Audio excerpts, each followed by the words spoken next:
Сейчас каждый стремится вам продать свои вебинары или онлайн-курсы. Даже пираты перепродают мою интеллектуальную собственность, зарабатывают деньги на моих знаниях. Я решила немного испортить им жизнь и одновременно помочь тысячам мастеров татуажа. 5 лет назад я первой на YouTube стала выпускать бесплатные, полностью бесплатные, обучающие видео для мастеров татуажа. И сейчас я решила выложить абсолютно бесплатно онлайн-курс «Волосок», по которому обучилось огромное количество моих студентов со всего мира. Этот полноценный онлайн-курс, который стоил на минуточку 20 тысяч рублей, превратился в многочасовое видео, благодаря которому вы сможете освоить эту технику самостоятельно.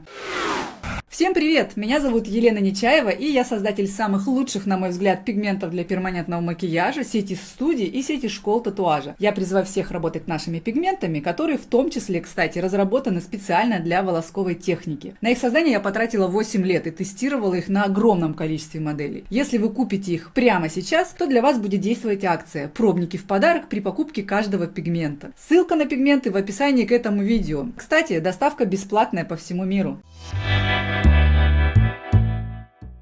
Важные условия моих курсов. Это прикладные курсы. Вы должны получить новые навыки, а это значит готовьтесь к постоянной и ежедневной работе. Прикрепляйте не более одного фото, работайте больше, чем требует регламент. Мой вам совет: вы должны сделать в 2 раза больше, чем я прошу в уроках. На это недостаточно часа в день, то есть с момента получения урока вы должны пару дней постоянно применять новое знание, заходить на платформу и пересматривать урок, сравнивать эталонную работу в задании с тем, что у вас получилось. И только если увидите полное соответствие, прикреплять задание и приступать к следующему уроку. У вас не должно быть цели сделать пару штрихов и из любопытства бежать дальше, потому что вы получите результат только после большого количества практики. На это и рассчитан курс.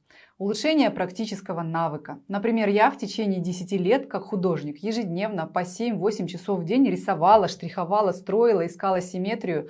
Вам не нужно учиться рисовать портреты, но это было бы круто уметь. Отправляйте задания вовремя, поэтому еще раз прошу очень внимательно смотреть урок и выполнять его в гораздо большем объеме, чем мы просим в задании. Не халтурьте, пожалуйста. Этот курс нужен только вам, чтобы научиться делать то, что у вас не получается. Поэтому выделяйте время, не спите ночами, возьмите отпуск и не болейте. Каждое задание будет становиться все сложнее, будьте готовы к этому. По нашему опыту, если работать постоянно, вы успеете. Поэтому рекомендую не пропускать ни одного дня. Мы уже получили первые результаты выпускников, эти курсы работают и работают отлично. Но все, как вы понимаете, зависит только от вас. Буду очень рада обратной связи. И, кстати, расскажите, какие бы вы хотели видеть курсы на нашей платформе. Дистанционный курс «Волосок». Первый урок. Мы будем рисовать простой, прямой, яркий, с нажимом волосок от себя.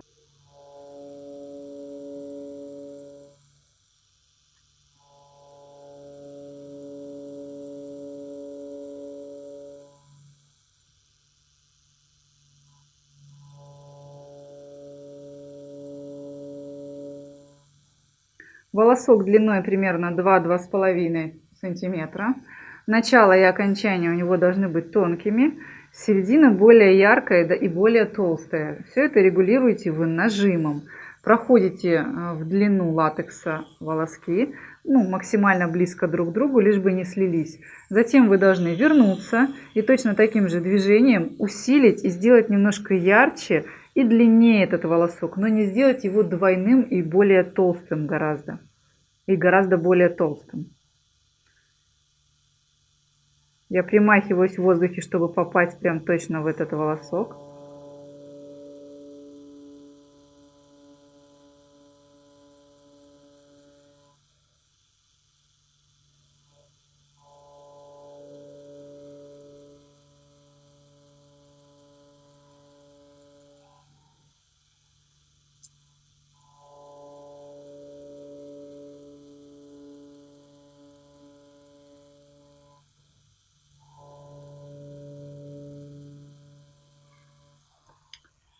Ваша линия не должна дрожать, вы должны просто сделать длиннее волосок, который уже нарисовали, но не больше 3 сантиметров. И начало и окончание также оставить тонкими. Вы должны прорисовать 10 рядов волосков, каждый волосок длиной 1,5-2 см, во всю длину латекса движением от себя. Это второй урок дистанционного курса волосок, и сегодня мы рисуем простой прямой яркий волосок движением на себя.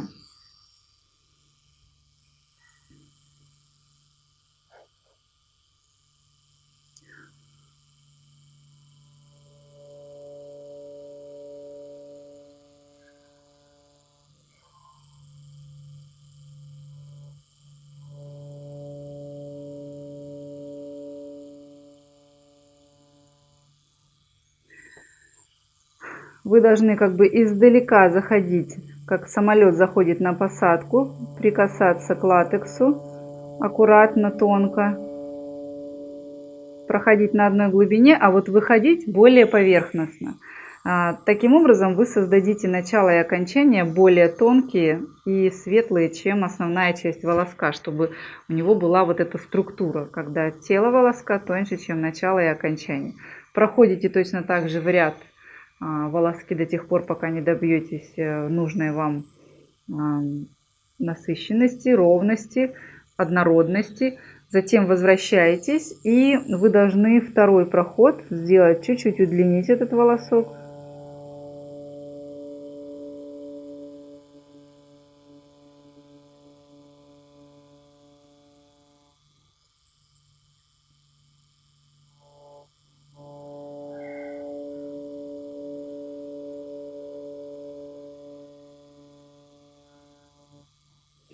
Чуть-чуть удлинить его, уплотнить, сделать ярче, но не сделать двойным и толстым, сильно толстым. Вам нужно прорисовать 10 рядов волосков во всю длину латекса движением на себя. Каждый волосок длиной 1,5-2 сантиметра. Следующий урок дистанционного курса волосок. Простой, прямой, тонкий волосок от себя. Тонкий волосок — это значит, вы делаете очень слабый нажим. То есть вы должны находиться в латексе, но давление гораздо более слабое, чем на наших предыдущих уроках.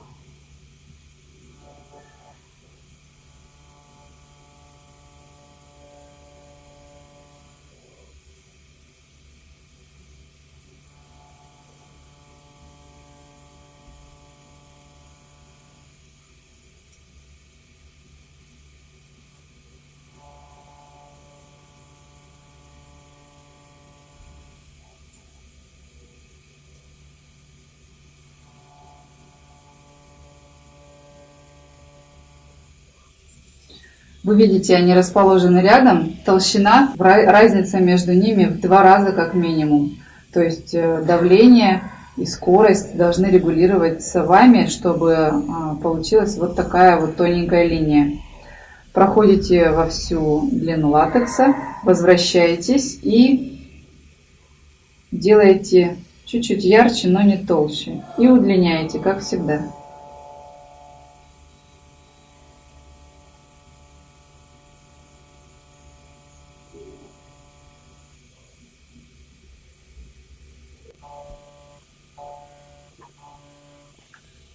Это очень сложное упражнение. У вас будет подрагивать рука, но вам нужно научиться попадать максимально в тот же самый волос. Вы должны прорисовать 10 рядов волосков, каждый волосок длиной 1,5-2 сантиметра. Ряды волосков во всю длину латекса, движение от себя. У нас следующий урок, 4-й по счету. Это волосок тонкий на себя, нарисованный движением на себя.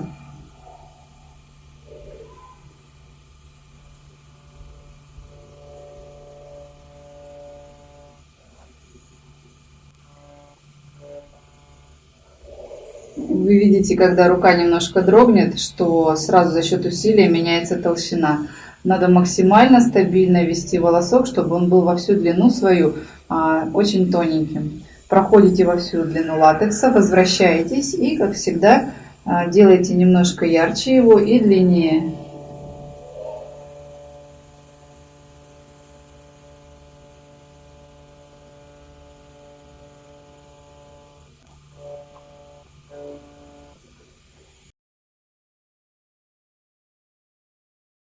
Вам нужно прорисовать 10 рядов волосков. Каждый волосок длиной 1,5-2 см. Во всю длину латекса, движением на себя. Пятый урок. Сегодня мы рисуем толстый волосок. Что значит толстый? Это значит, что он примерно в 3-4 раза в середине своей толще, чем в начале или в окончании. Если на предыдущих всех волосках у нас практически такое еле заметное утолщение в середине в сравнении с началом и окончанием, то здесь мы будем прорисовывать его прям сразу другим способом. То есть мы начинаем из его толстой части.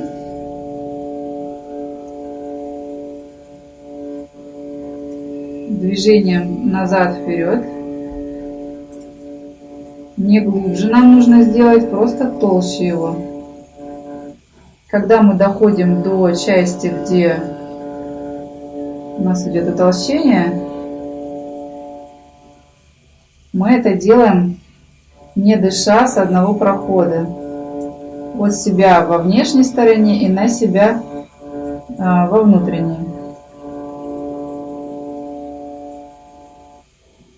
То есть вот такая у нас получается структура у волоска. У него очень сильно заметное утолщение в середине, где поместятся примерно 3 волоска рядом лежащих. И очень тонкое начало и окончание.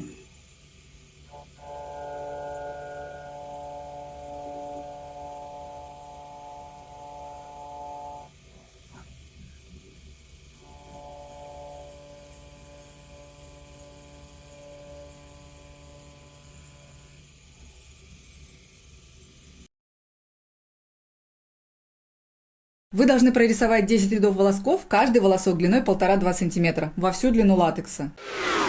S-образный волосок, C-образный. Но на самом деле это просто намек на изгиб. Сейчас я вам покажу. Он должен быть очень плавный, почти незаметный, но не такой прямой, как все наши предыдущие волоски.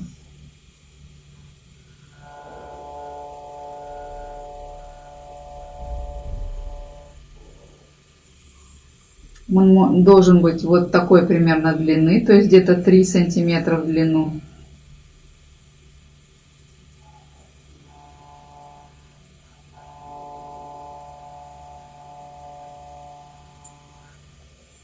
Максимально стабильный, с небольшим изгибом.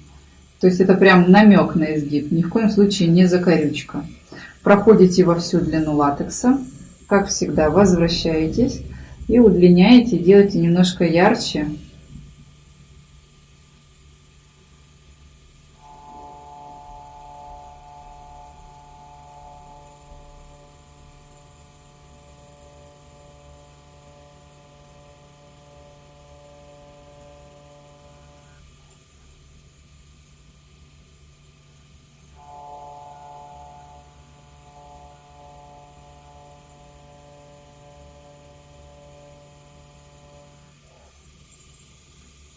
Немножко ярче и длиннее все эти волоски. Так вы прорисовываете один ряд, а затем вам нужно создать такой же волосок на себя.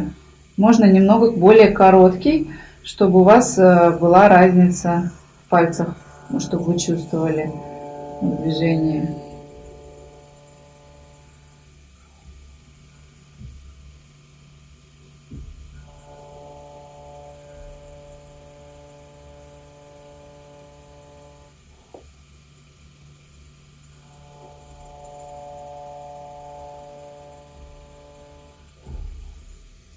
Прорисовываете также точно ряд, возвращаетесь и удлиняете.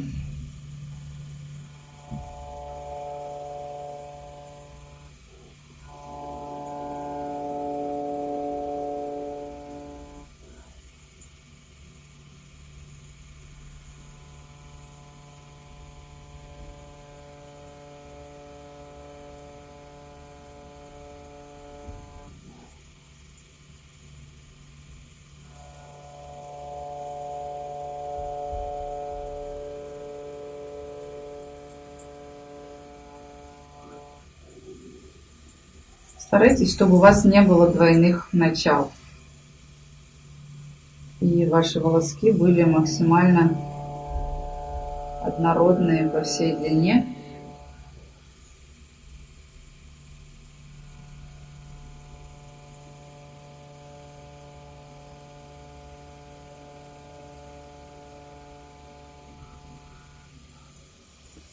Очень сложное задание, нужно всматриваться и найти этот радиус. Если прямой волос рисовать действительно проще немного, то здесь вы должны именно поймать этот радиус, чтобы линия не была двойной.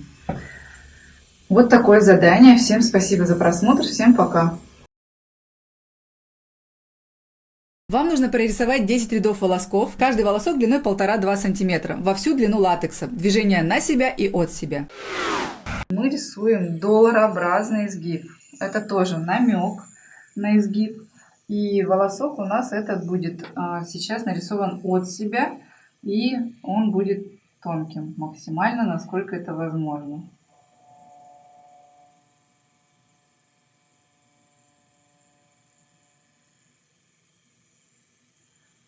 Как вы видите, к доллару здесь, до доллара нам очень далеко.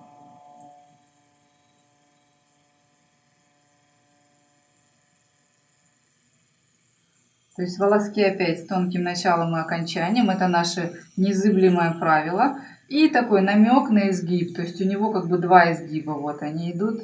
Один в одну сторону, другой в другую сторону. И это все должно быть очень плавное. Прорисовываете во всю длину латекса, возвращаетесь, как всегда, и немножко удлиняете.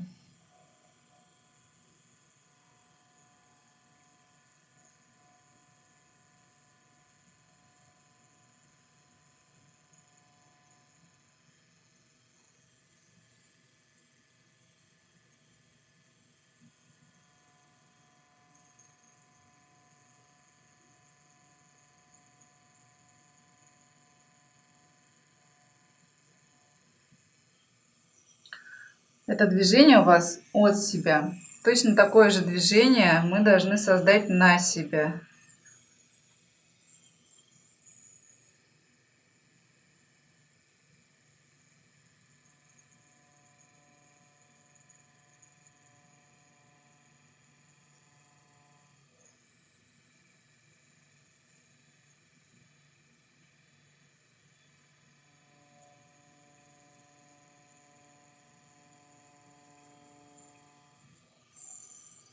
Посмотрите, по усилию видно, что я еле-еле прикасаюсь, они очень тонкие. Затем я возвращаюсь, прорисовав также во всю длину латекса ряд таких волосков с таким вот плавным намеком на изгиб. И удлиняю каждый из них.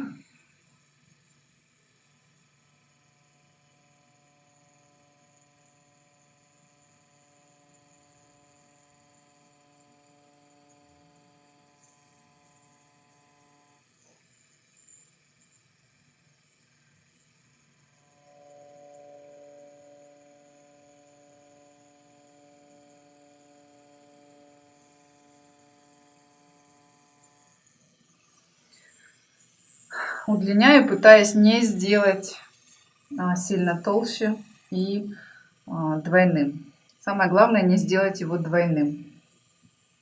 Вот такое задание. Ряд волосков, нарисованных от себя и обведенных вторым проходом, и ряд волосков, нарисованных на себя и тоже обведенных вторым проходом. Вам нужно прорисовать 10 рядов волосков, каждый волосок длиной 1,5-2 см, во всю длину латекса, движение на себя и от себя. Долларообразный толстый волосок. Его, как вы помните, все толстые волоски мы начинаем из яркой части.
Изгиб небольшой в две стороны должен быть, утолщение тоже должно быть. Можно и покороче рисовать, это я что-то тут увлеклась. То есть ваш волосок должен быть длиной где-то в районе 3-2,5 сантиметров.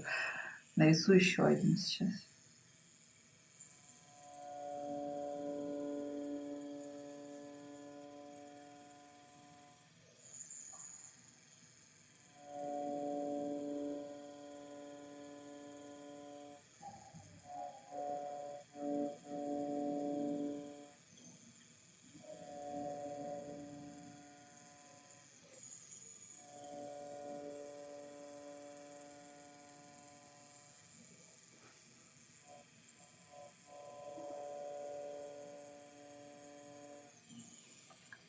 Заметьте, если что-то идет не так, я понимаю, что я немножко могу выскочить, допустим, за нужную мне линию, я просто выхожу из латекса. Это должна быть ваша привычка. Если что-то пошло не так, выходите из латекса и что-то меняйте. Вам нужно прорисовать 10 рядов волосков, каждый волосок длиной 1,5-2 см, во всю длину латекса, движение на себя и от себя. Первая связка, очень простая, тонкая, нарисованная от себя и на себя.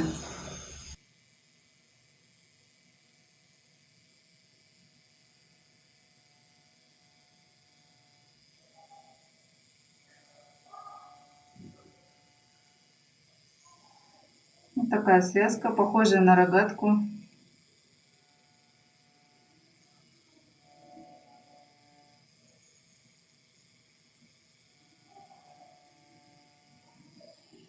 Прорисовываете ряд таких связок, нарисованных на себя во всю длину латекса, а затем прорисовываете точно так же, только от себя.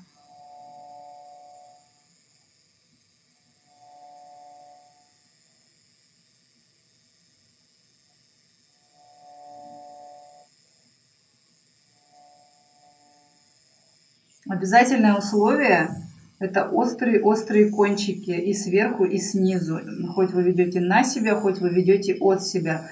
Если поделить связку на 3 части, примерно 2 части занимает 2 волоска и одну часть занимает 1 волосок. То место, где слились 2 в 1.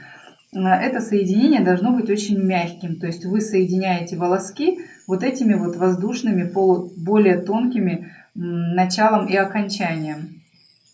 Проходите также во всю длину и возвращаетесь, и, как всегда, усиливаете и делаете немножко ярче.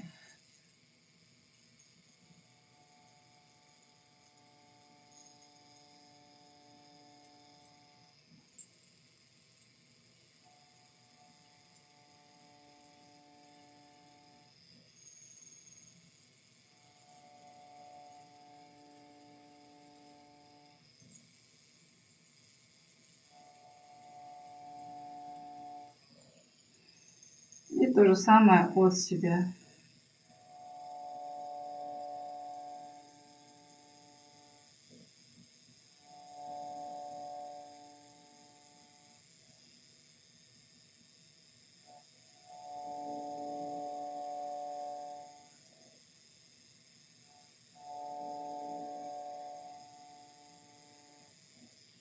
Вот здесь у меня получился двойной волосок, это неправильно, они должны быть все одинарными. То есть, если вдруг такая ошибка получается, вы поймите, как вы ее совершаете, и такое движение старайтесь не повторять. Вот такое задание сложное. Всем спасибо за просмотр. Всем пока. Вам необходимо прорисовать 10 рядов связок, каждая длиной 1,5-2 см, во всю длину латекса, движение на себя и от себя. Простая связка, толстая, с заполненным центром. Простая она, потому что состоит всего лишь из 2 волосков.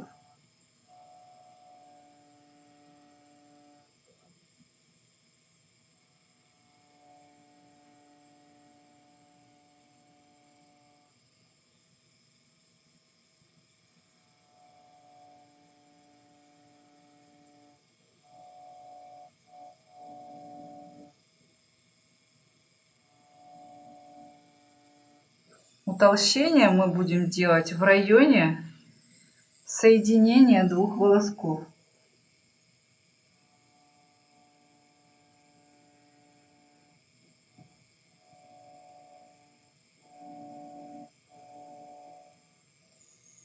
Это очень важно, чтобы место соединения оставалось все таким же изящным и тонким, как будто соединяются два волоска тонких и не утолщаются.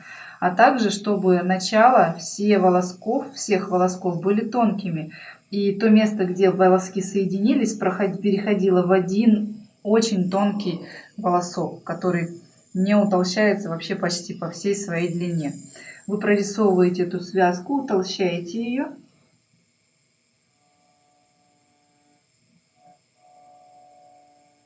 Как обычно. И затем вы должны закрыть середину.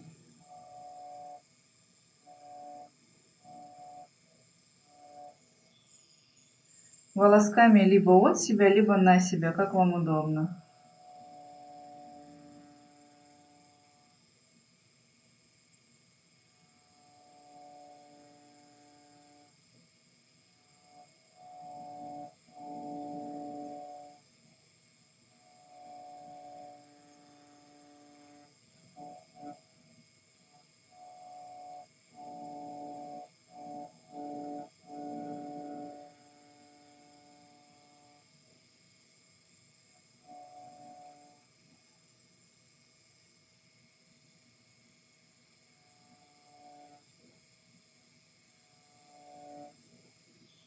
То есть вы как бы рисуете такой колосок.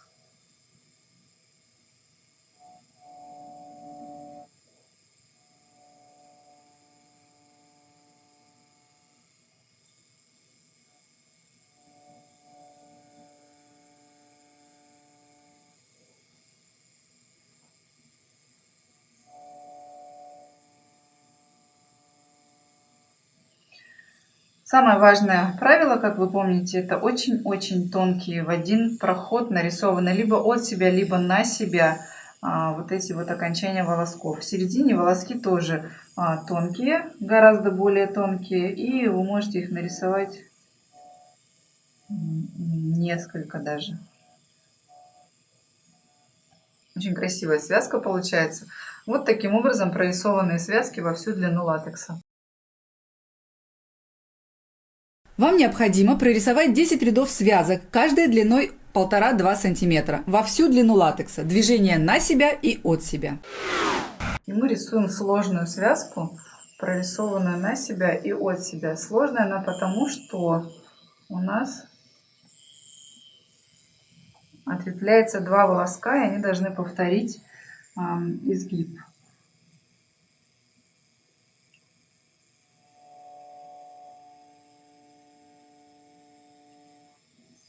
На себя.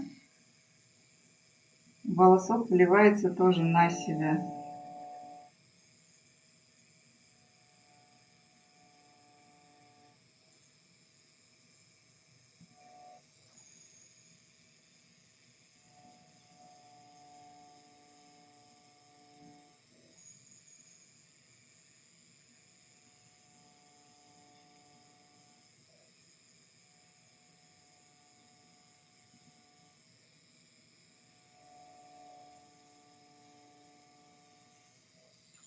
Волосков может 2, может быть 3. Самое главное условие, чтобы они были тонкими и вливались в основной, в первый волосок под очень острым углом. То есть вот так, очень плавно, как будто две реки соединяются. И затем, прорисовав во всю длину такие связки, вы возвращаетесь и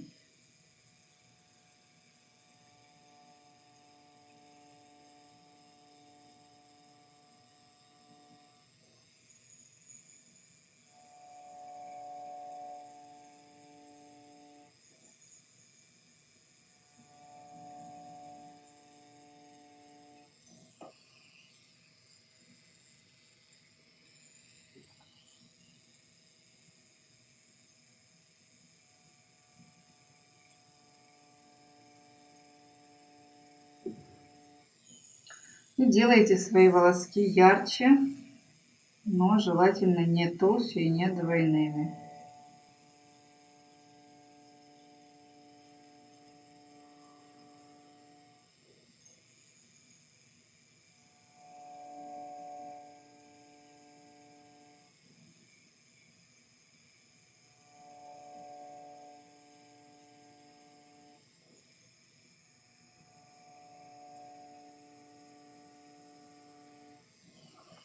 Ваша задача на втором проходе сделать волоски однородными. Они должны быть максимально хорошо прокрашенными. И вы это делаете сначала один ряд движением на себя, а потом второй ряд движением от себя.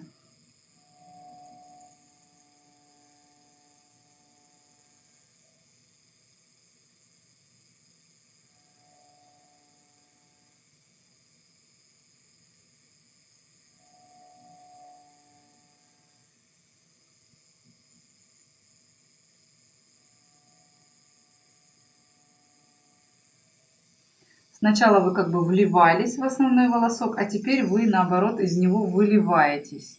И также точно проходите во всю длину латекса, возвращаетесь и делаете длиннее, ярче.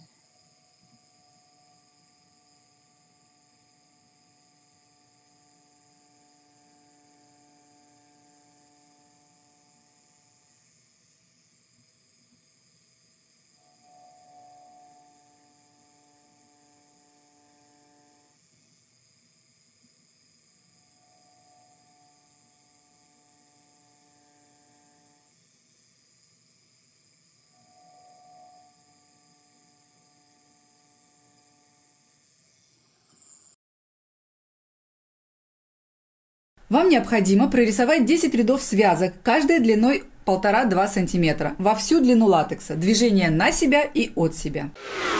Мы рисуем связку такую же, как предыдущая, но только толстую. Ее мы начинаем рисовать из середины, как вы помните, как все толстые связки.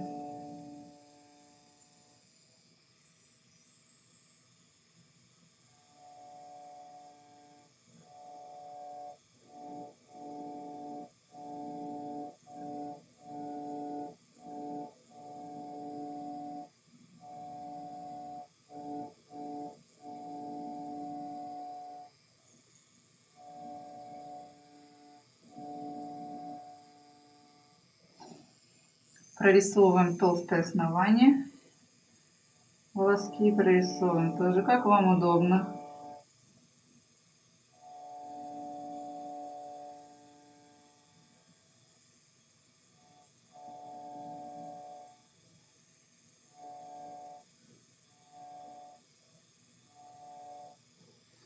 Тут же заполняем центр связки.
Вот такая получается связка.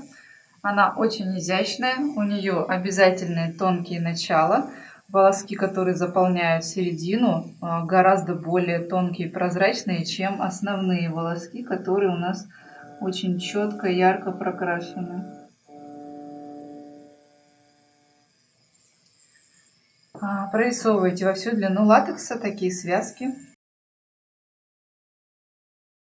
Вам необходимо прорисовать 10 рядов связок, каждая длиной 1,5-2 см, во всю длину латекса, движение на себя и от себя.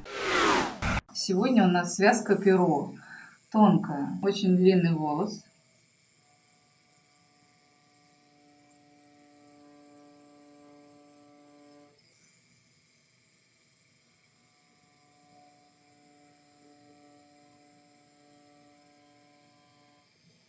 Примерно длиной 4 сантиметра.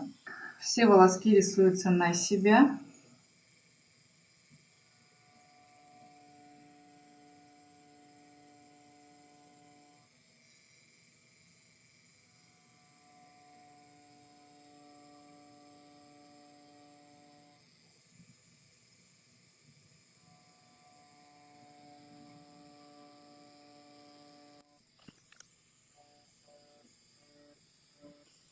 И на каждом из волосков вы прорисовываете еще примерно по 2 волоска.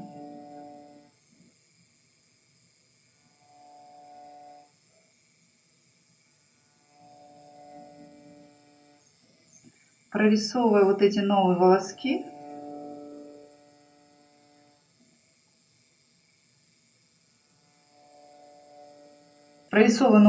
вы должны все вот пустоты закрыть, как бы пополам поделить их, закрыть их, чтобы не было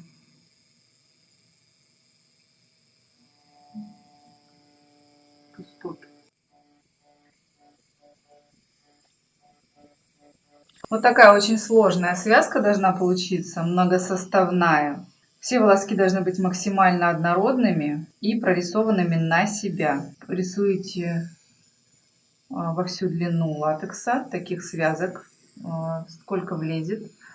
И следите за тем, чтобы линии были все прорисованы с одного раза, и они были максимально такие однородные, без пробелов, пустот и утолщений. Вам необходимо прорисовать 10 рядов связок, каждая длиной 1,5-2 см, во всю длину латекса, движением на себя. 15-й урок. Сегодня мы рисуем связку перо движением от себя. Держите латекс, потому что движение большое.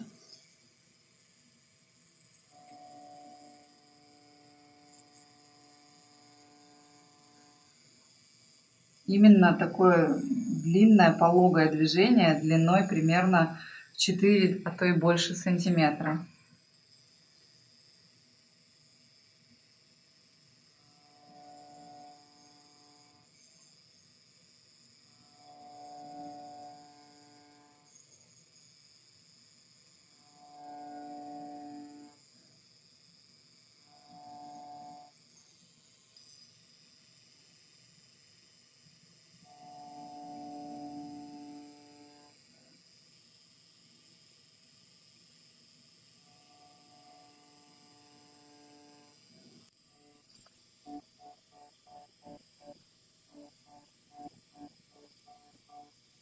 Все движения вы совершаете на себя, они максимально стабильные должны быть. И, кстати, тут вам будет понятно, какое движение для вас удобнее, на себя или от себя.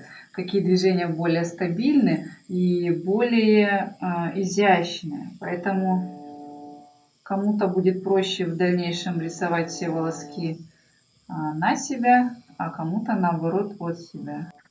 Вот такое задание. Обводить не прошу, потому что получится грязь, но следите за тем, чтобы все волоски были прям максимально однородными. Вам необходимо прорисовать 10 рядов связок, каждая длиной 1,5-2 см, во всю длину латекса, движением от себя. Сегодня у нас урок схема с плавающей связкой. Отрисовываем форму полупрозрачно. Я сейчас красным цветом проведу линию, которая меняет направление роста волосков в брови. Где она начинается, вы определяете, глядя на настоящие волоски вашего клиента. Вы должны помнить, что середина красной линии – это самая насыщенная и темная часть брови. Все волоски, которые будут соединяться с ней, это самые толстые волоски в брови. Это будущие пучки. Я оставляю в головке брови место для тонких волосков. Это примерно от 2 до 5 мм. Если волосок самостоятельный, то оба его конца должны быть очень тонкими у контура. Каждый следующий волосок наклоняем немного больше, чем предыдущий. Мой второй скелетный волосок должен соединиться с красной линией, обязательно под острым углом. Старайтесь делить тело брови скелетными волосками на равные части. Место соединения скелетного волоска и красной линии толстое, потому что это самая насыщенная часть брови. Не пытайтесь нарисовать второй скелетный волос близко к внешнему контуру, он толстый, ему там не место. Волоски рисуем, например, на одинаковом расстоянии, соединяются они с красным волоском и друг с другом под острым углом. Абсолютное правило: к внешнему контуру все волоски подходят очень тонкой линией.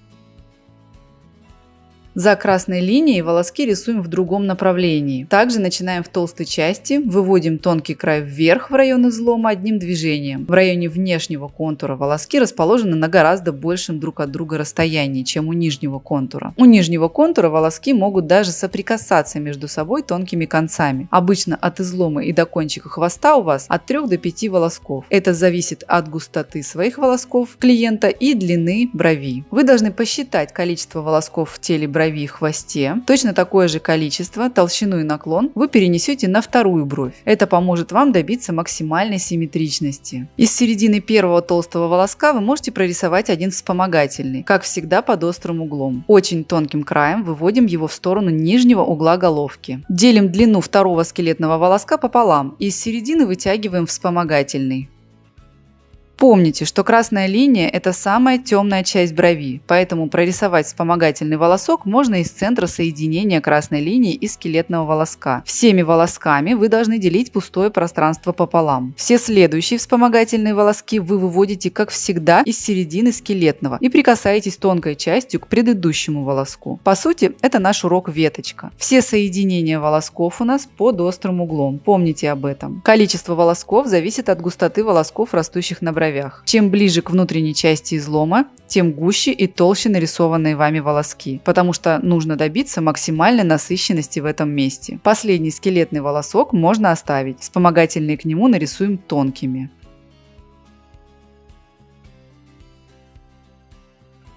Волоски в изломе – это те же связки, что и в теле брови. Просто они направлены в другую сторону. Также делим пополам скелетный волосок, из которого вытягиваем вспомогательный. Прикасается к красной линии волосок тонким краем, потому что это внешняя часть излома, волоски в ней воздушные. Помним о том, что насыщенная часть в центре и снизу. Все толстые волоски находятся только там. Во внешней части излома у нас волоски расположены на большем друг от друга расстоянии, и они более тонкие.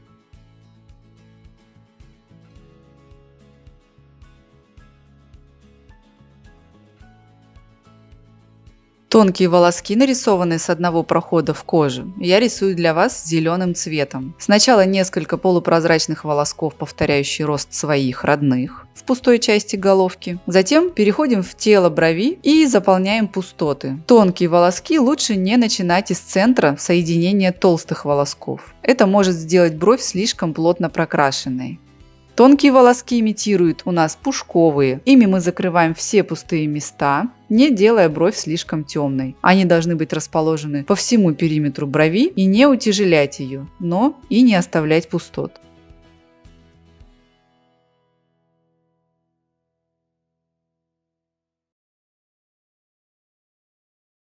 Вам нужно отрисовать минимум 20 пар симметричных бровей натурального размера со схемой с плавающей связкой.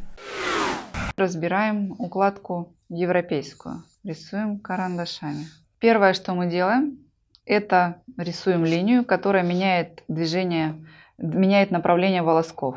В нашем случае она в районе излома. Она у нас не только меняет направление волосков, но и является линией, в которую вливаются все основные волоски. Эта линия находится в районе излома, где сосредоточена самая основная яркость. Она очень важная, начинайте всегда именно с нее. Я пропускаю зону головки, потому что примерно 5 мм, а то и сантиметр, в зависимости от роста своих волосков и как вы решите прорисовывать волоски на конкретном клиенте, у вас должны занимать волоски, прорисованы с одного раза, очень тонко, очень воздушно, их я буду потом рисовать зеленым. И я начинаю сразу с волосков, которые имеют уже большую яркость, но тем не менее еще не прям сильно ярко выраженную толщину. То есть они прорисованы ярко, но в идеале с одного раза, либо с небольшим прям утолщением в центре. И, как вы помните, начало и окончание очень-очень тонкие. Прям вот у меня их видно, что они другого цвета даже. Как помните, тоже все наши волоски толстые мы прорисовываем, начиная из середины. И вливаем мягко под острым углом. Это обязательное условие. Рисуем их слева и справа на одинаковом расстоянии с одинаковым наклоном. Излом у нас зона максимальной яркости чаще всего. Поэтому волоски здесь самые толстые. Ну и в хвосте у нас уже волоски начинают становиться тоже все более тонкими и прозрачными. В обязательном порядке вот эта схема должна быть перенесена на соседнюю бровь. Количество волосков и их наклон соблюдены слева и справа. Они должны быть одинаковыми. И теперь я начинаю заполнять зелеными волосками.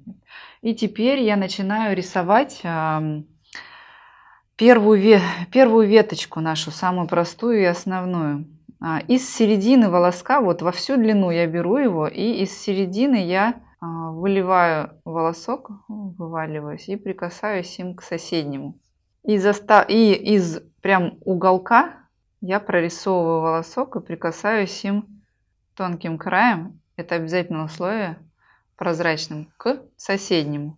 Точно так же делю напополам, и с середины под острым углом я вливаюсь в соседний волосок очень тонко, осторожно. И из самого угла, от толстого, тонким прикасаюсь к соседнему волоску. Как вы видите, и вытаскиваю волосок я из предыдущего под острым углом, и прикасаюсь к другому волоску я тоже под острым углом. Это обязательное условие. Опять во всю длину беру, из середины выливаюсь, прикасаюсь под острым углом к соседнему волоску. Одинаковое повторяющееся движение. Опять во всю длину, и только из середины, с самой толстой части, вытягиваю волосок к соседнему, прислоняю его тоже под острым углом. Все остальные волоски я буду рисовать зеленым, чтобы вы поняли расположение тонких волосков, прорисованных с одного раза. Те же самые соединения, те же самые веточки, просто это волоски, которые должны быть прям очень тонкими, очень прозрачными. И из центра образовавшегося вот здесь вот уголка я вытаскиваю по паре волосков для того, чтобы заполнить эту пустоту, но не сделать тяжелым низ нашей схемы. Тяжелым — это значит, когда каждый волосок слишком яркий, слишком вот он бросается в глаза, а нам нужна легкость и воздушность по всему периметру. И я заполняю некоторые пустоты зеленым тоже цветом, волоски мягко ложатся под острым углом тоже. Теперь пришло время у нас уголка, заполнить уголок, который должен быть прям очень красивым и воздушным. В изломе все волоски соединяются в один тонкий, очень тонкое окончание. И в принципе прорисовывается та же самая веточка, просто с другим нажимом.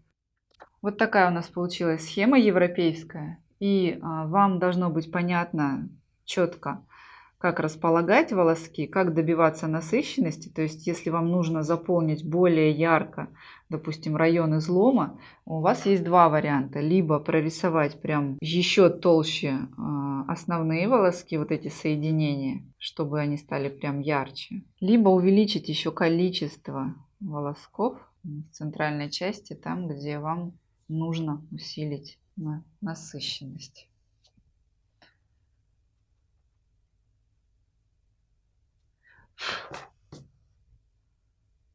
Ну, простой карандаш уже особо не мешает. Вот такой урок. Вы должны прорисовать вот эту схему, зеркалить ее, слева и справа повторять количество и наклон волосков, и это поможет вам рисовать брови ваши симметричными. Вот такая у нас получилась схема. Я прорисовала волоски для вас, чтобы было понятней. Вам нужно отрисовать минимум 20 пар симметричных бровей натурального размера.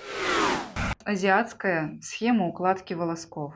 Первое, что я делаю, это прорисовываю линию, которая изменит направление движения волосков. Ее я прорисую красным. Так как она будет проходить в центре, то, как вы помните, она будет очень толстая. Она должна пройти до излома и немножко по внутренней части излома. Красная линия наша — это линия, меняющая меняющая направление волосков. То есть здесь снизу они будут еще подниматься, но уже плавно вливаться, также под острым углом, как обычно. А здесь по верхней части все волоски уже будут иметь направление вниз. Ее наклон вами регулируется в зависимости от роста своих волосков. Если свои волоски клиента вот уже в головке прям начинают расти вниз, то вы можете ее прорисовать вот так, более резко идущую вниз. И все остальные также пойдут вниз. То есть она у вас зависит очень сильно от роста волосков клиента. Затем я начинаю прорисовывать толстые скелетные волоски, которые будут вливаться уже вот в эту мою основную линию. Как вы помните, головка зона у нас полупрозрачных волосков, поэтому я начинаю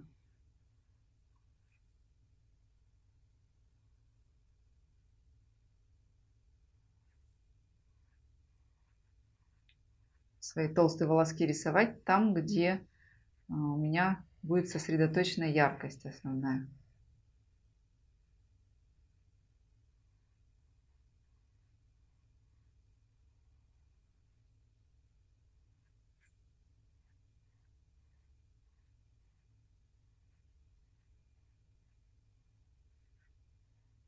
Все они вливаются очень плавно, под острым углом в красную линию. А вот здесь у меня будет волосок, который четкий, но прорисован с одного раза довольно тонкий, потому что это уже головка. И я прорисую его потом зеленым цветом. Каждому удобно рисовать волосок либо от себя, либо на себя, поэтому выбирайте свой метод. Самое главное, чтобы вы соблюдали правило очень тонкого окончания. Примерно 1/3 волоска — это тонкая очень часть, нарисованная с одного раза.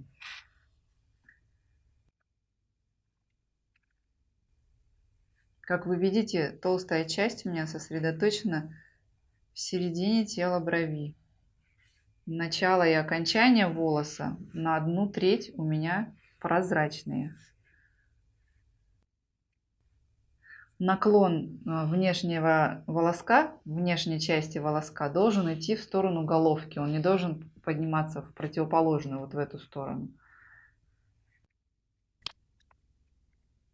Все волоски должны иметь свое направление в точку С, в самую крайнюю точку хвоста. То есть каждый из них можно продолжить и закончить вот в этой точке. Вам не нужно рисовать волоски, которые будут уходить куда-то в неизвестность.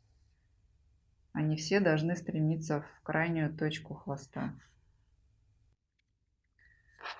Посмотрите, какая простая получилась схема. По сути, это наша веточка. Все то, что мы рисовали все уроки.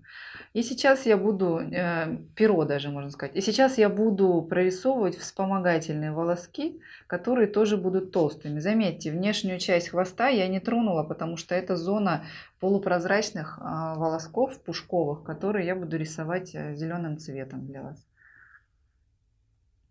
Также точно из середины мы выливаемся и вливаемся в соседний волос.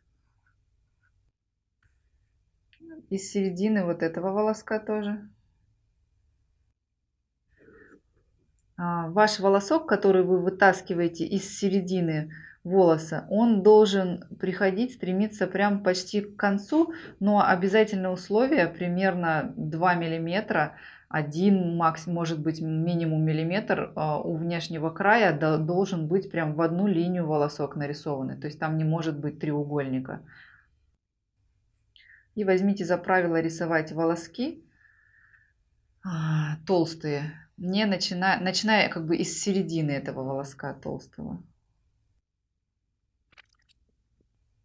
Вот на этом втором волоске от красного мне нужно вытащить вот сюда волос, чтобы заполнить вот эту пустоту. Заметьте, что я не буду рисовать волоски, которые прикасаются к красному.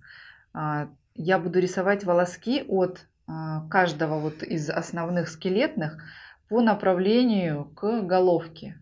То есть они у меня должны также мягко вливаться в красный под острым углом, как и вот с этой стороны. Из центра, как обычно, из самой толстой части я очень мягко выливаюсь, усиливаю часть, которая должна быть ярче, скелетную, в центре, заметьте, в центре брови.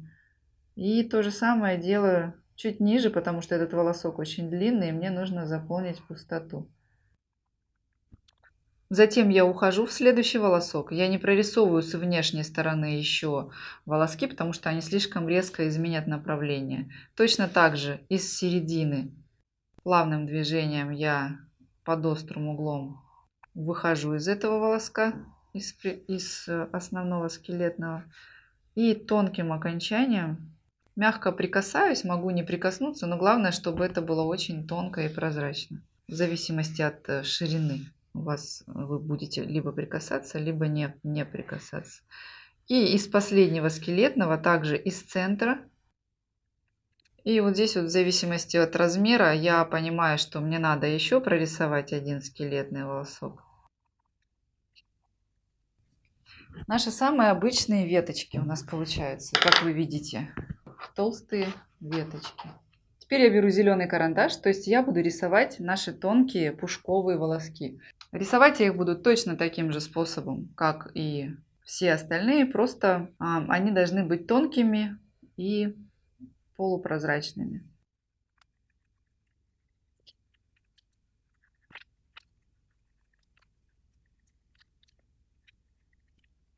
Вот таким образом строится бровь. В зависимости от количества волосков клиента вы будете регулировать количество волосков, которые вы нарисуете.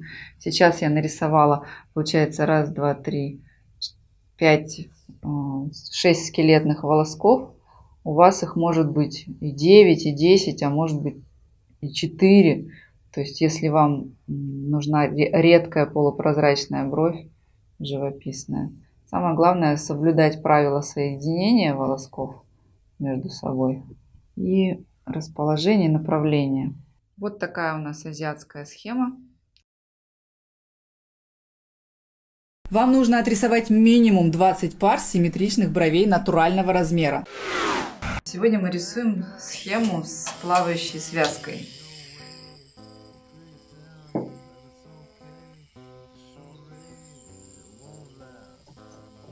Как всегда, мы начинаем с линии, которая меняет направление роста волосков. Допустим, вот в этой части у нас у клиента волоски начинают расти вниз.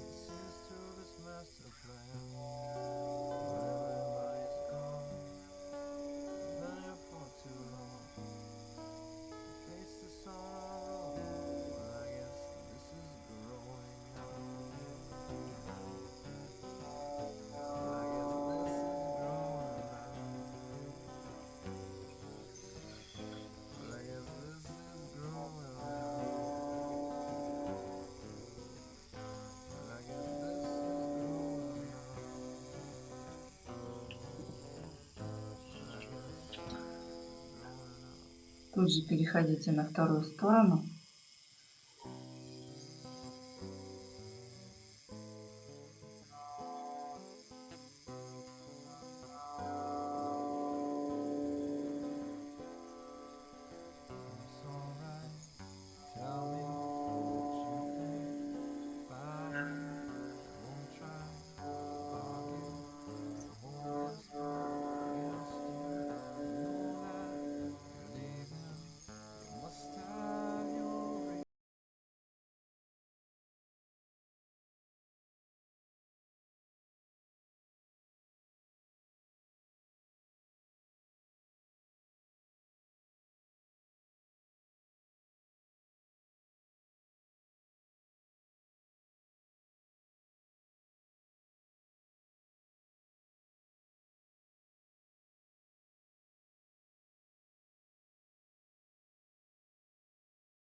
Вам нужно отрисовать минимум 20 пар симметричных бровей натурального размера со схемой с плавающей связкой.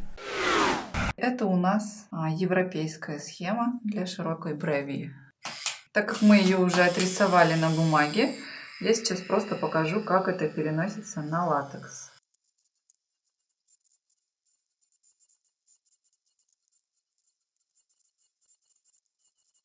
И прорисовав скелет на этой брови, я перехожу на соседнюю.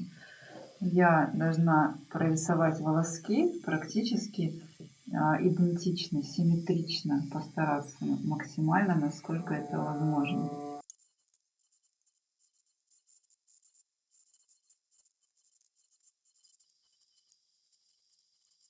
Я прорисовала примерно на одинаковом расстоянии одинаковое количество волосков. И теперь я должна заполнить все остальное пространство волосками тонкими, которые буду прорисовывать с одного раза. Я постепенно приближаюсь к головке, потому что головка брови — это самое красивое воздушное место, там не должно быть ошибок.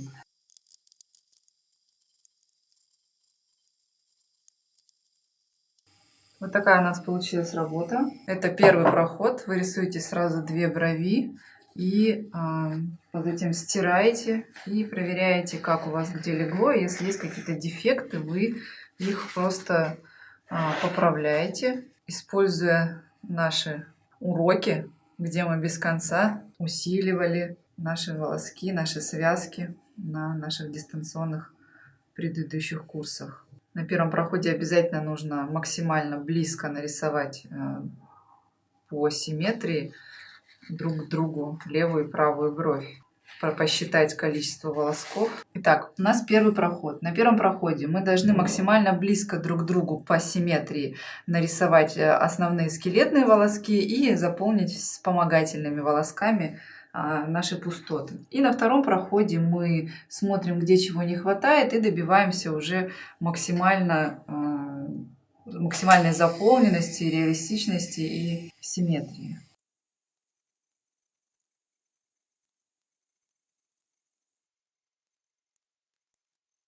Заметьте, сколько я потратила времени на то, чтобы прям попадать в те же самые волоски. Если вы не научитесь это делать, то вы разрушите кожу между волосками, и они у вас с большей вероятностью расплывутся. Поэтому уделите этому большое внимание. На втором проходе вы можете сделать более похожими брови, расположить акценты более симметрично, потому что, конечно, левая и правая сторона, они всегда немножко отличаются и по росту волосков своих, по их расположению, и по форме надбровных дуг. Поэтому ваша задача сделать максимально симметрично именно на втором проходе. А на первом вы рисуете схемы, считая волоски слева и справа. Ну, вот примерно так должно у вас получиться. Конечно, тут еще вы можете поиграть с насыщенностью, посмотреть, где не хватает, может быть, каких-то мелких штрихов, но форма максимально симметрична, потому что количество волосков одинаково расположены, одинаково они, и по внешнему краю и в районе головки везде у нас волоски более прозрачные, гораздо более прозрачные, более тонкие, этот контраст виден.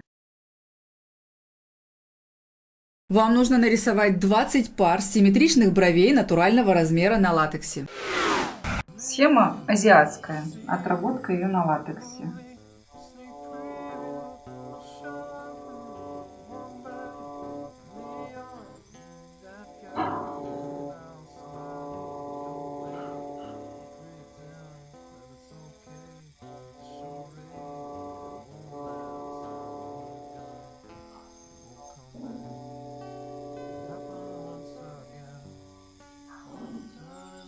Отрисовывайте примерно одинаковые линии слева и справа. Линии, меняющие направление роста волосков. Выбирайте место, где у вас будет акцент, самая яркая часть.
Давайте волоски максимально синхронно, чтобы не запутаться в них.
Точно так же на следующем проходе нужно усилить по мелочи яркие места и, может быть, немножко посмотреть по симметрии. Как вы видите, основная часть яркости сосредоточена в районе изломов, головки воздушные, внешний периметр тоже максимально воздушный.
Вы должны точно попадать в тот же самый волосок, чтобы не повредить кожу вокруг.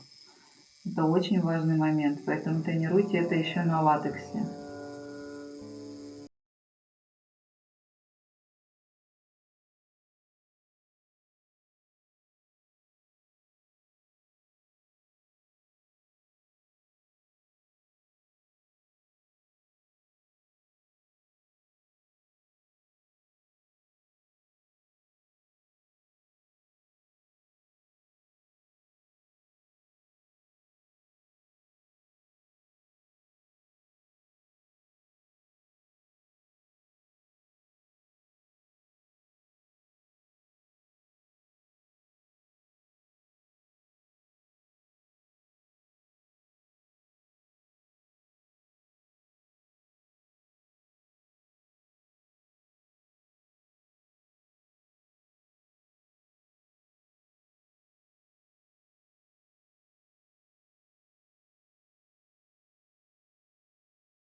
такой урок. Максимально симметричные по форме, по расположению, насколько это прям возможно. И поправляйте, исправляйте, и ваши все движения должны быть прям четко по волоскам на втором проходе, чтобы не травмировать кожу. Вам нужно нарисовать 20 пар симметричных бровей натурального размера на латексе. Последний урок в волосковом методе – это связка толстое перо.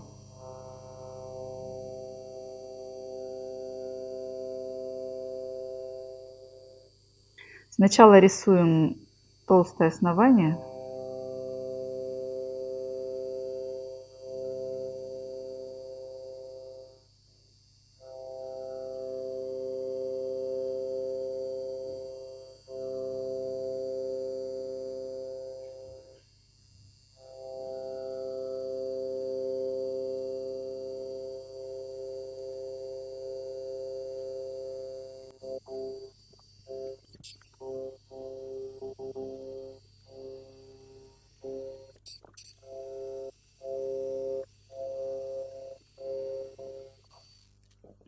И затем, когда вы сделаете каждую из веточек шире, вы должны заполнить середину более прозрачными и тонкими.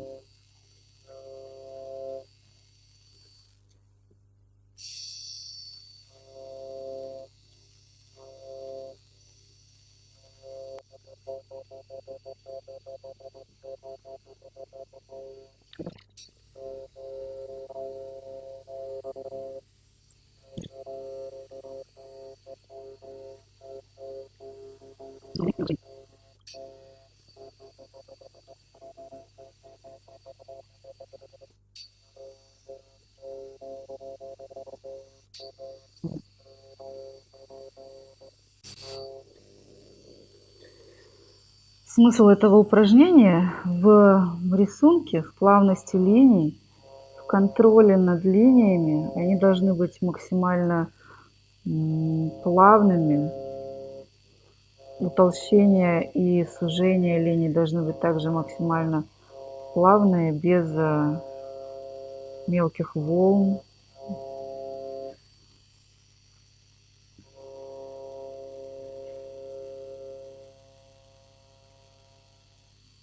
Окончания волосков должны быть одинарными, максимально тоже тонкими.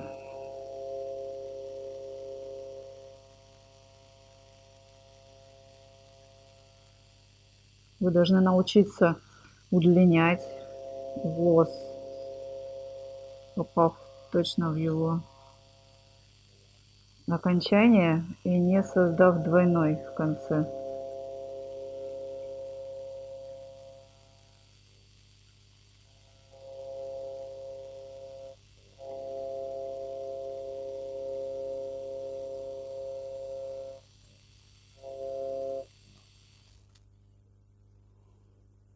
Чуть становится неудобно руке, нужно переставлять ее, чтобы не создавать неровных линий.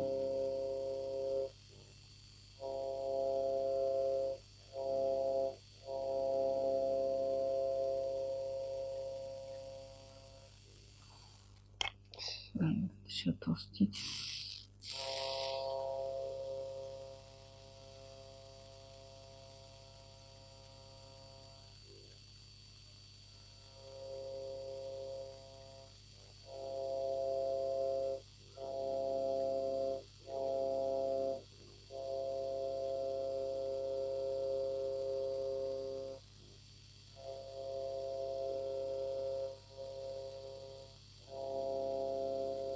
После того, как вы сотрете, ваши линии должны быть максимально прокрашены, равномерны. И если вдруг у вас есть пустоты или какие-то неровности, или недостаточно ярко, допустим, вы прорисовали ваши вспомогательные линии, вы должны их усилить.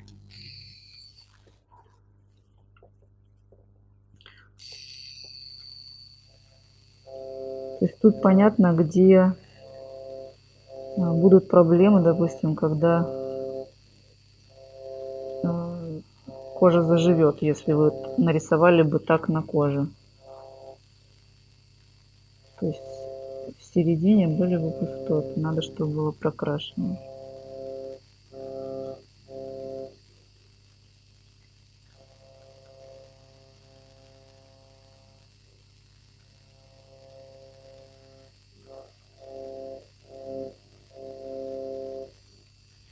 И вот эти линии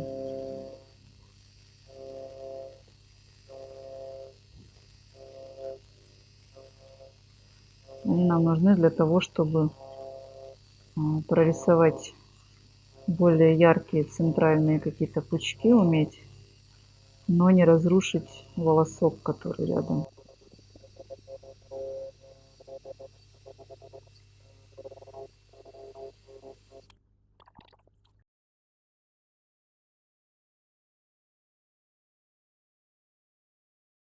Вам необходимо прорисовать 10 рядов связок, каждая длиной 1,5-2 см, во всю длину латекса. Моя специализация – натуральные брови в волосковой технике. Именно ее секреты я постараюсь вам сегодня показать. Сначала первое действие, которое вы делаете с вашим клиентом, это снимаете макияж с зоны работы и обезжириваете кожу. Это нужно делать для того, чтобы, во-первых, зона была у вас без макияжа, и вы видели, могли рисунок создать. А во-вторых, чтобы карандаш ваш рисовал легко и не оставлял за собой жирных всяких комочков и ярких очень линий. Мы обрабатываем кожу антисептиком, это нужно делать обязательно. Следующее ваше действие – это сфотографировать зону работы. И, в принципе, и лицо клиента, которое должно измениться в лучшую сторону, и макрозону работы, чтобы вашим клиентам показать, как было, как стало, и чтобы вы у себя в базе могли отследить и понять, что вы делали правильно или неправильно спустя месяц, и, возможно, спустя год-полтора, когда к вам придет клиент на обновление. То есть вы прям сравнить сможете, что было, что стало, остатки через 1,5 года. Поэтому вы фотографируете обязательно полностью лицо, причем на расстоянии примерно сантиметров 40, чтобы не было вот такого перспективного искажения, когда слишком большой нос. То есть вы делаете фотографию обязательно, поставив вот точку фокусировки на зоне работы.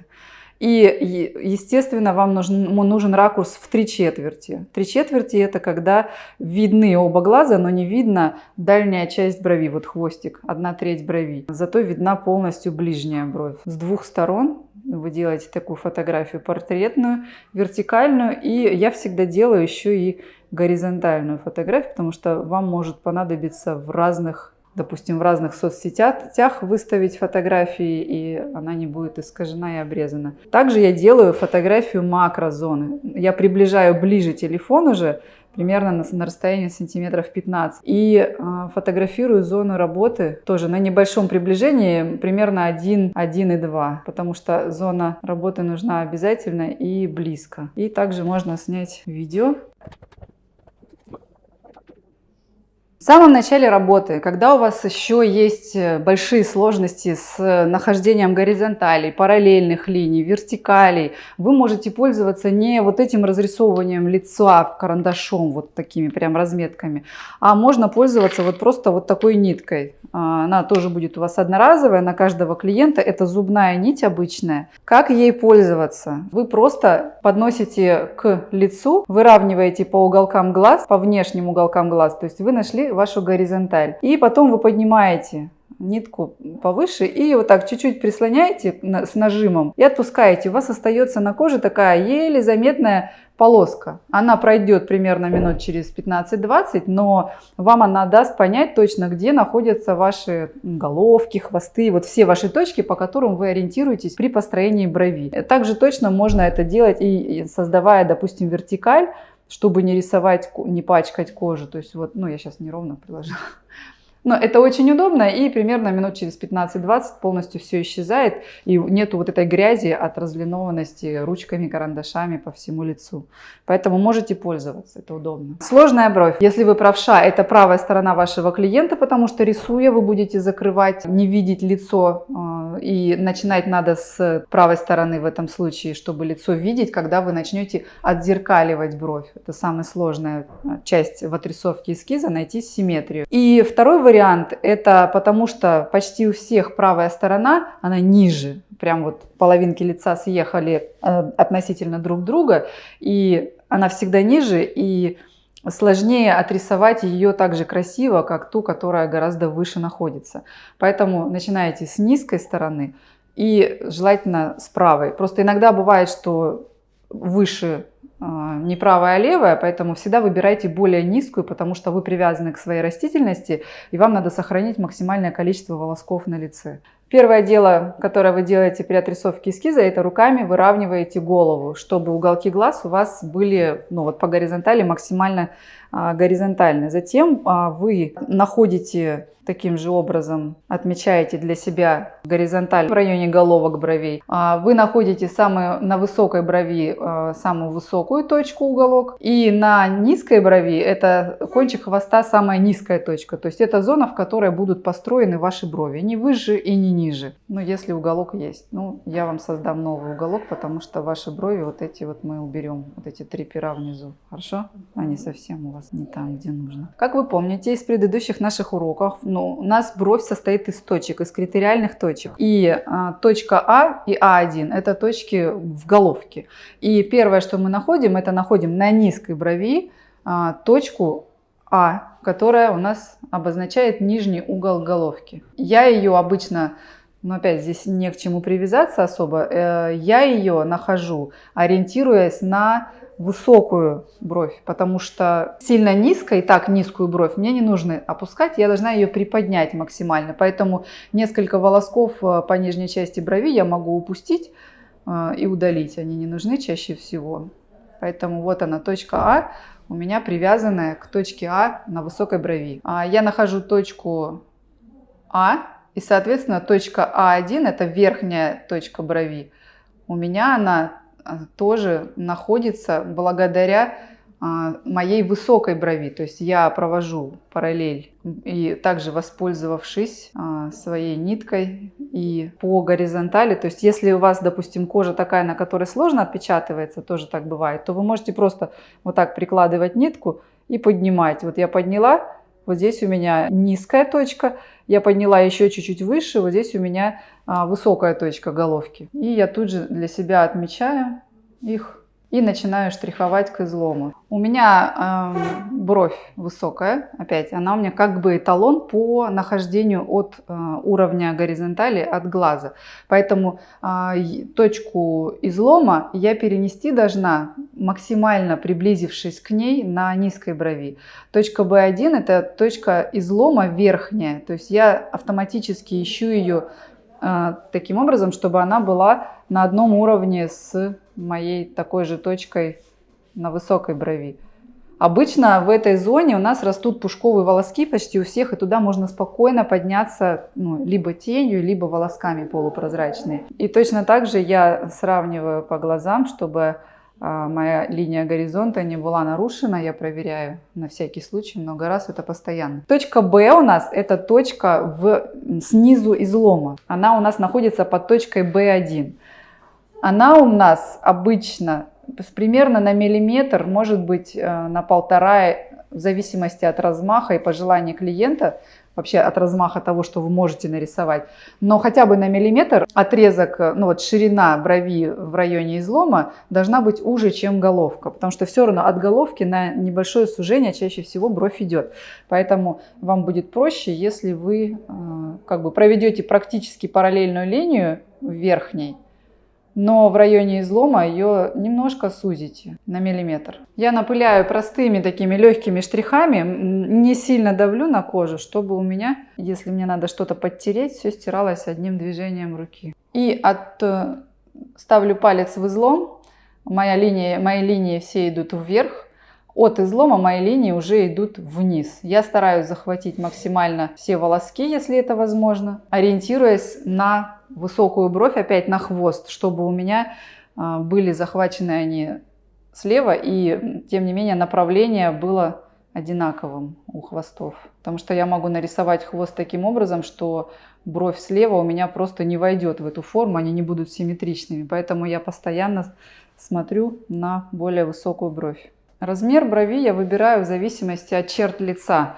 Крупные черты лица, широкий лоб, высокий лоб позволяют размахнуться и нарисовать бровь шире. Некрупные черты лица, соответственно, не позволяют. Также Ваша задача всегда сохранить максимально растительность, все волоски, чтобы остались, потому что все, что бы вы ни нарисовали, это не будет никогда так же натурально, как свои брови. Если есть мешающие вам волоски, вы должны их удалить еще до начала отрисовки второй даже брови, потому что они не входят, они прям вот вам будут мешать, рука будет стремиться к ним опуститься. И также вы должны удалить все волоски до начала работы иглой на коже, чтобы они вам не мешали и не отвлекали вас. Предварительно, конечно, согласовав с клиентом удаление каждого волоска. Точка С у нас это крайняя точка в хвосте.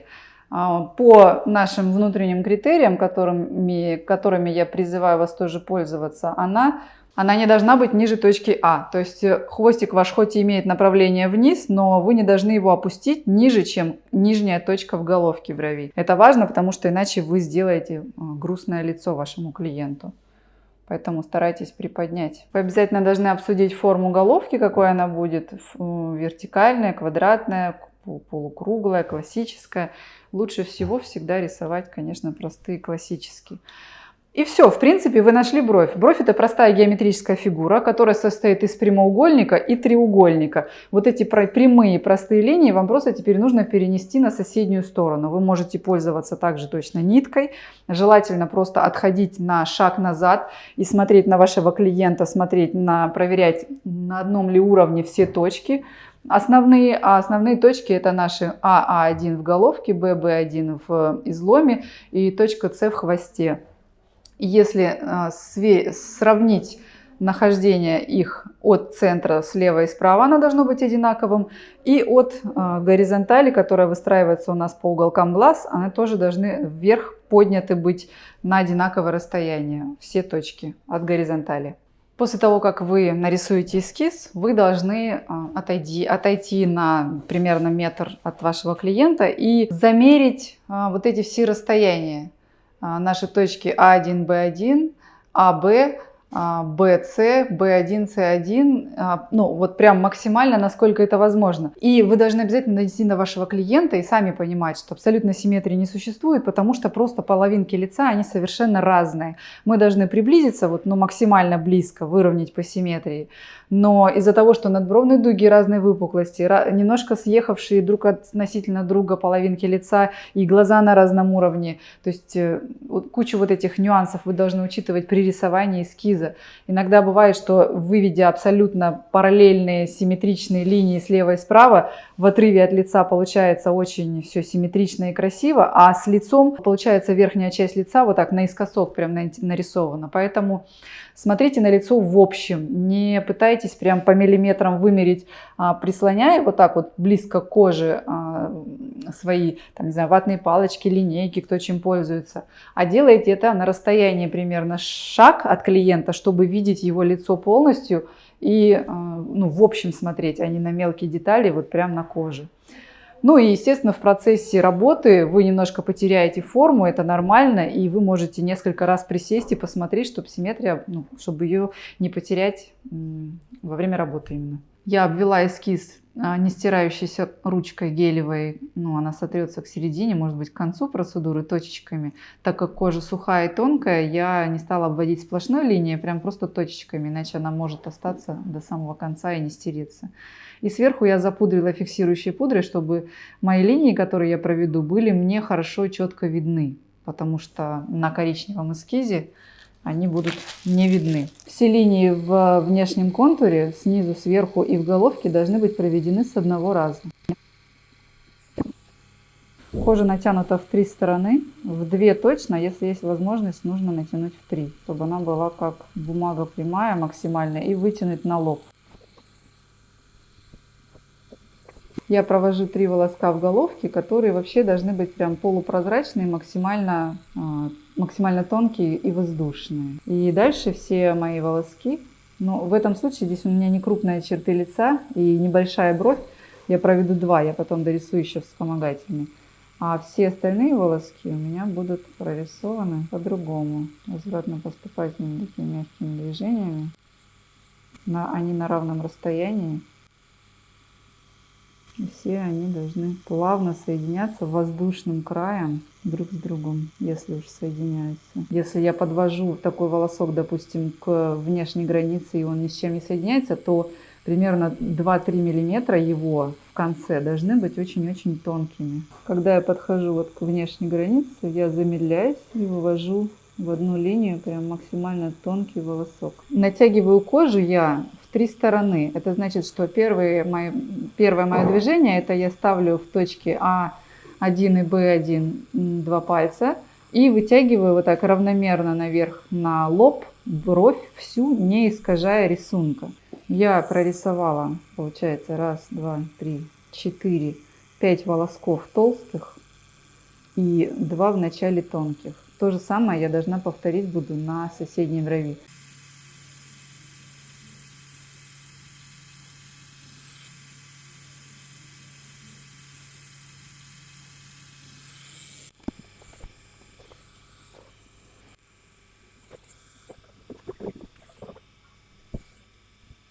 Работать нужно с самым кончиком углы, чтобы не заглубиться. И постоянно сравнивать лево и право, чтобы волоски начинались примерно на одном расстоянии, приходили примерно в одно и то же место, особенно если своей растительности нету.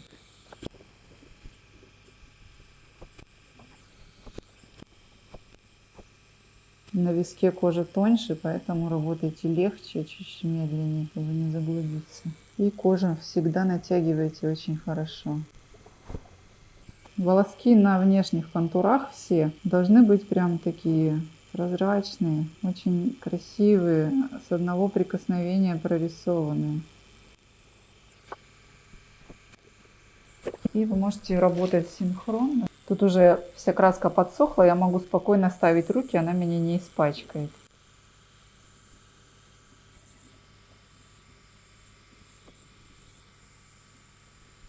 Крайне важно натягивать правильно кожу и уметь работать именно с разными кожами, не заглубляться и работать с самым-самым кончиком иглы. Я сразу прорисовываю те волоски, которые толстые, основные, и тут же возвращаюсь, и пока стоят удобно руки, прорисовываю вспомогательные, которые создают собой как бы пучки.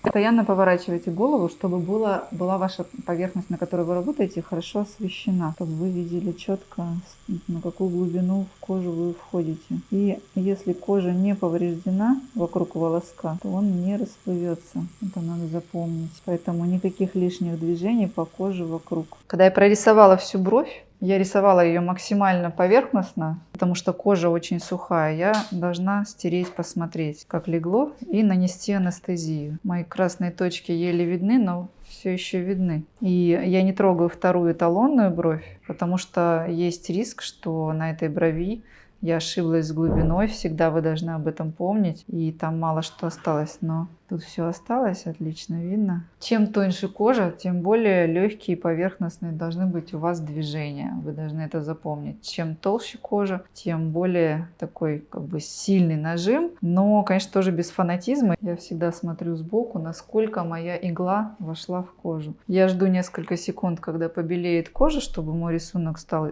лучше виден. Для первого прохода вот такого результата достаточно. Нет ни одного заглубленного волоска, все видно, даже вспомогательные. И сейчас я просто усилю те, которые мне нужно. Я нащупала глубину правильную для этой кожи. А вот эту бровь я не буду пока трогать. Я к ней вернусь, когда прорисую полностью бровь, с которой начала.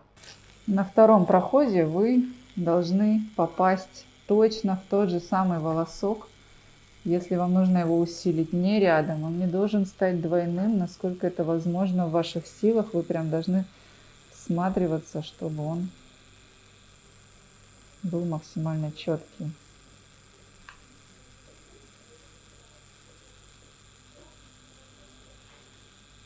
Волоски, которые у нас толстые, основные, они прорисовываются не в глубину ярче, а в ширину. Они ярче за счет ширины, за счет толщины своей. Но, как я уже говорила, когда мы подходим к внешнему контуру, Я их должна прорисовать прям в одно движение, не дыша, чтобы они были очень... Вот эти соединения, они должны быть прям такие, как я описывала во всех уроках. Начало и окончание волоска очень тонкие, и соединяются все волоски вот этим тонким началом и окончанием. Тогда весь рисунок будет получаться изящным. Когда вы прорисовываете несколько волосков рядом лежащих, они тогда, во-первых, вы уже поставили руку удобно, у вас будет такой одинаковый наклон волосков, изгиб, и когда стоит удобно рука, вы не заглубитесь, то есть все вот эти рядом лежащие волоски, они будут тоненькие у вас. Вы можете создать акценты, то есть это яркость в определенных местах при помощи толщины волоска или при помощи другого цвета также. Желательно не делать это при помощи глубины, потому что в таком случае пигмент изменит цвет после заживления. То есть если вы чувствуете, что вы взяли цвет, который не получается положить ярче, толще, или бровь не позволяет, то вы можете взять на тон ярче пигмент и им в конце прорисовать волоски там, где вам нужно их сделать ярче. Не забывайте, что волоски у контура все должны быть очень тонкими, либо проведенными с одного раза, либо если вы все-таки должны провести их не с одного раза и должны усилить, то прям вы должны попасть четко в тот же самый волосок.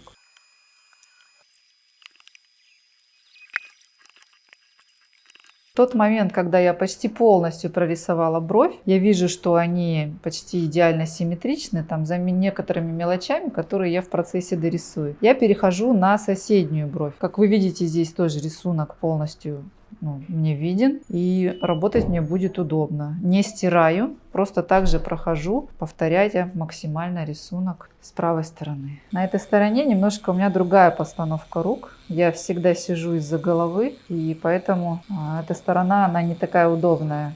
Начиная прорисовывать, я все волоски должна максимально повторить, потому что здесь нету своих, поэтому я зеркалю постоянно смотрю на соседнюю бровь. То есть я ставлю вот эти два пальца, ими вытягиваю на лоб. Большой палец тоже тянет вверх, как бы тоже мои точки А1 и Б1 натянуты равномерно вверх на лоб, чтобы не искажать эскиз. И указательный палец тянет в противоположную сторону, в сторону глаза, чтобы вот кожа была максимально натянута. Чем лучше натянута кожа, тем у вас четче будет волосок нарисованный. И, как всегда, первые волоски с легкого прикосновения.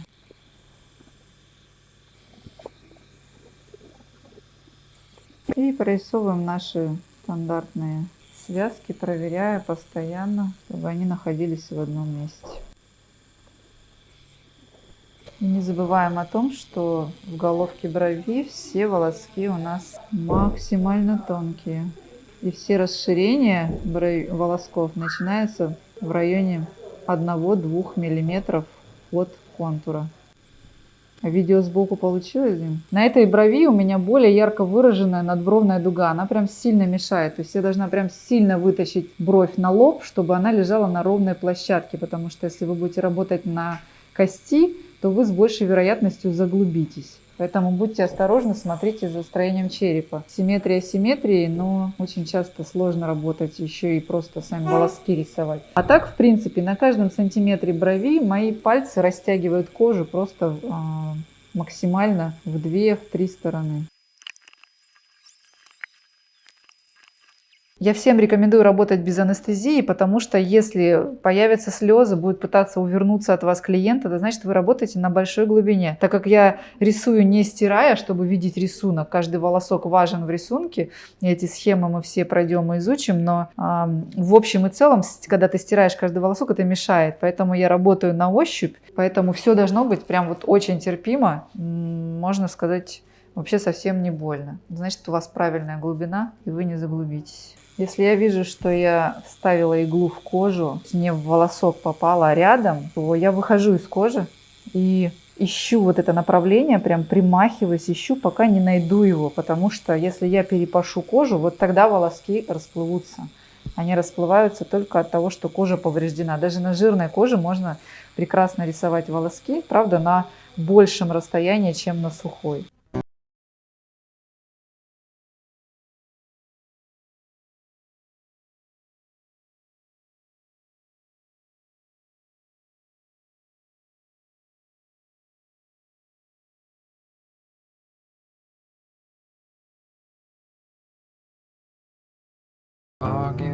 Я закончила работу. Она, конечно, сейчас более яркая, чем заживет.